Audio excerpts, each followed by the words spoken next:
Hello everyone.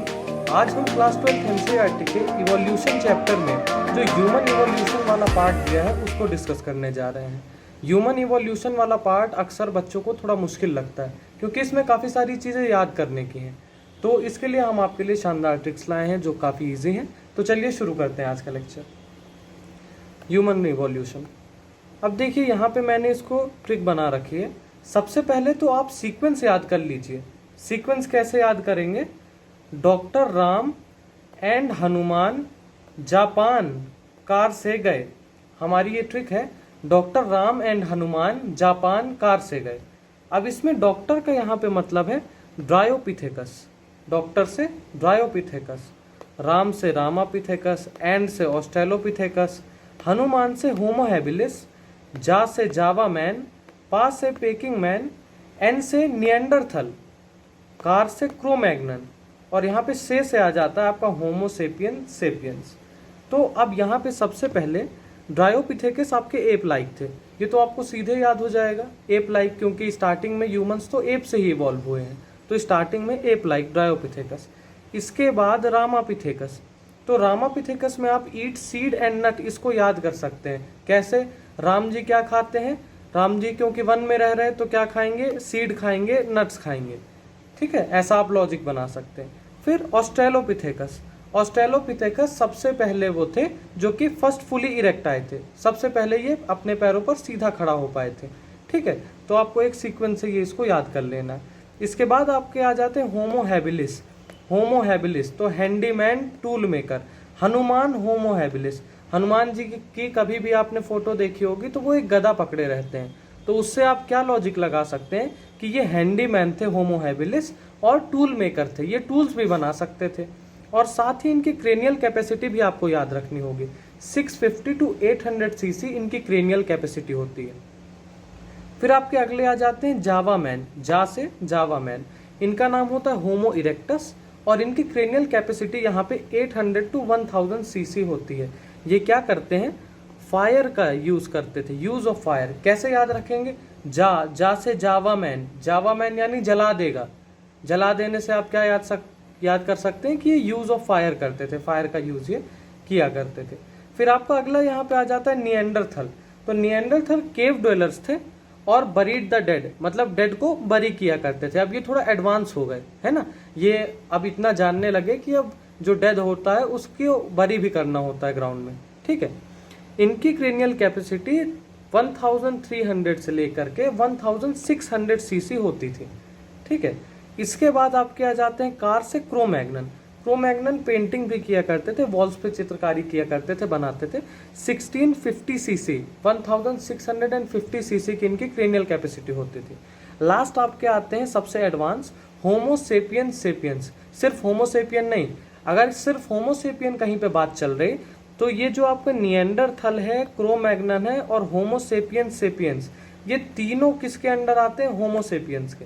लेकिन जब आप प्रॉपर बोलते हैं होमो सेपियंस सेपियंस, तब जाके ये डिनोट करता है मॉडर्न मैन को। मॉडर्न मैन की क्रेनियल कैपेसिटी 1450 सीसी है, 1450 सीसी। मॉडर्न मैन से ज्यादा क्रेनियल कैपेसिटी आप देख सकते हैं यहाँ पे क्रोमैग्नन की थी, क्योंकि बड़ा स्कल हुआ करता था उनका, हमारा थोड़ा सा छोटा है उनके कंपैरिजन में, हमारी क्रेनियल कैपेसिटी कम है यहाँ पर। अब इसके बाद अगली इंपॉर्टेंट चीज जो आपको याद रखनी होगी कि कितने ईयर्स अगो ये सब सर्वाइव किया करते थे, तो इसकी भी यहाँ पे हमने बना रखा है। सीक्वेंस से आप याद कर सकते हैं। सबसे पहले 15 मिलियन ईयर अगो आपके क्या ड्रायोपिथेकस और रामापिथेकस मिलते थे। उसके बाद आपके 2 मिलियन ईयर अगो ऑस्ट्रेलोपिथेकस मिलते थे। फर्स्ट ह्यूमन लाइक कौन थे? Homo habilis. ठीक है, इसके बाद 1.5 मिलियन ईयर अगो आपके जावा मैन और पेकिंग मैन आते थे। 1 लाख ईयर अगो से लेकर के 40,000 ईयर अगो तक आपके निएंडरथल मिलते थे। फिर 50,000 से 10,000 के बीच आपके क्रोमैग्नन मिलते थे और 75,000 से 10,000 ईयर अगो के बीच आपके होमो सेपियन सेपियन। ठीक है, तो ये आपके सारे ईयर्स हो गए। मैंने सीक्वेंस को याद करने की ट्रिक्स बता दी, ईयर्स बता दी, और इनसे जुड़े जो इंपॉर्टेंट रिमार्क्स हैं वो सारे भी मैंने आपको यहाँ पर बता दिए हैं। आपको ये सारी चीज़ें याद करनी है। एक और ये पॉइंट आपको याद रखना है कि एग्रीकल्चर 10,000 ईयर्स अगो पहले ह्यूमन सिविलाइजेशन ने करना शुरू किया था, जो कि यहाँ होमो सेपियंस सेपियंस करते हैं। ठीक है, तो ये वो सीक्वेंस है जिसको आप याद कर सकते हैं और काफ़ी आसानी से वहाँ एग्जाम में आपके बन जाएंगे सारे क्वेश्चन। कई कोचिंग के मॉड्यूल्स ऐसे होते हैं जिनमें इनके बीच के भी काफ़ी सारे दिए होते हैं, उनको याद करने की ज़रूरत नहीं। नीट के लिए इतना इनफ है, आप इतना करेंगे तो आपका काम वहाँ धूमधाम से बनेगा। That's all from today's video, thank you so much. Dear students, as we have completed the lecture now, I want to tell you about a website which might turn out to be very useful for you. The website name is sarkarinaukri.com. इस website में आप देख सकते हैं कि काफ़ी systematic तरह से ये वेबसाइट बनी हुई है। इंटरनेट पे लास्ट फ्यू डेज से मैं जब स्क्रॉल कर रहा था तब मैंने इस वेबसाइट के बारे में जाना, और इस वेबसाइट में काफ़ी सारी ऐसी इंटरेस्टिंग चीज़ें हैं जो आपके लिए बहुत ही यूज़फुल हो सकती हैं। देखिए, इस वेबसाइट में ये अलग अलग जो सरकारी नौकरियां हैं उनके नोटिफिकेशंस आ जाते हैं। कई बार हम क्या करते हैं, आप में से बहुत सारे बच्चे प्रिपरेशन कर रहे हैं सरकारी नौकरियों की, और आपके भाई बहन भी कर रहे होंगे, बड़े भैया होंगे, बड़े दीदी होंगे, तो कई बार हमसे नोटिफिकेशंस मिस हो जाती हैं। हम तैयारी अच्छी करते रहते हैं लेकिन कब कौन सी वैकेंसी कहाँ पे आई, कौन से स्टेट में आई, ये चीज़ें हमसे मिस हो जाती हैं। तो आपसे ऐसी गलतियाँ ना हो अच्छी तैयारी के बाद, उसके लिए ये वेबसाइट है हमारे पास sarkarinaukrifront.com। अब जैसे मान लीजिए मुझे किसी भी नौकरी, किसी भी जॉब के बारे में पता करना है जिसकी नोटिफिकेशन आई है। सबसे पहले अगर मान लीजिए मुझे पता करना है Eklavya model residential school staff selection, इस वाले जॉब के लिए अप्लाई करने के लिए पता करना है, तो मैं जैसे ही इस पर क्लिक करूँगा ये वेबसाइट आगे मुझे ऐसे पूरा एक बहुत ही सिस्टमेटिक वे में ये पेज हमारे पास ओपन होता है। इसमें सबसे पहले वैकेंसीज दी हुई हैं, आप जान सके कितनी वैकेंसी हैं। उसके बाद यहाँ पे जॉब का ओवरव्यू दिया है। ये ओवरव्यू जो है ये बहुत ही शॉर्ट डिस्क्रिप्शन है, आप पहले देखें समझें कि ये नौकरी आपके लायक है या नहीं, फिर आप आगे बढ़ें।